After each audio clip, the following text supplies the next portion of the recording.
Hey guys, welcome back to my new video. তো guys, আজকেও কিন্তু সকাল সকাল ঘুম থেকে উঠে ফ্রেশ হয়ে চলে আসি কাজের সাইডে। আর এসেই কিন্তু আমি বালি আর সিমেন্ট ফেলে দিই মশলা মাখানোর জন্য। আর এদিকে কিন্তু মিস্ত্রিকে আমি আগেই পাকি করে দিয়েছিলাম দেওয়ালে যে টালিগুলো বাকি আছে সেই টালিগুলো লাগানোর জন্য। আর এভাবে কাজ করতে করতে কিন্তু আমাদের খাওয়ার সময় হয়ে যায়, তাই আর কি আমরা বসে পড়ি খাওয়ার জন্য। তো আমরা যতক্ষণ খাচ্ছি তোমরা ততক্ষণ এই ভিডিওটা একটা লাইক করে আমার চ্যানেলটাকে সাবস্ক্রাইব করে নাও। তো তারপর কিন্তু খাওয়া দাওয়া করে আমরা ফাইনালি মেঝেটা বসাতে শুরু করে দিই। তো মিস্ত্রি কিন্তু সবার প্রথমে মশলাটা চাড়িয়ে টালিগুলো বসিয়ে ফিল্ডিং করে নিচ্ছিল। তো গাইজ, আমাদের কাজ করতে করতে কিন্তু বলে দিই যে আগের ভিডিওতে কে কে কমেন্ট করেছে। ফার্স্ট রাহুল মন্ডল কমেন্ট করেছে, দাদা আমার নামটা নিও।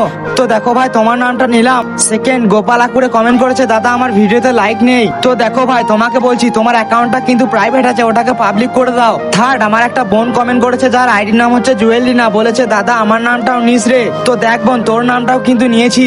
ফোর্থ ইমতিয়াজ কমেন্ট করেছে, ভাই আমার নামটা নাও। তো দেখো ভাই, তোমার নামটাও কিন্তু নিলাম। ফিফথ সুরাজ মোল্লা কমেন্ট করেছে, ভাই আমিও একটা পাথর মিস্ত্রি, আমার নামটাও নাও। তো দেখো ভাই, তোমার নামটাও কিন্তু নিলাম। আর একটা কথা, আমি এই ভিডিওতে যাদের যাদের নাম নিয়েছি, তোমরা যদি এই ভিডিওটা দেখছো তাহলে ছোট্ট একটা কমেন্ট করে দিও। বাকি চলো আজকের এই ভিডিওটা এই পর্যন্তই, দেখা হচ্ছে নেক্সট কোনো ভিডিওতে। ততক্ষণ ভালো থেকো, সুস্থ থেকো, আল্লাহ হাফিজ গাইজ।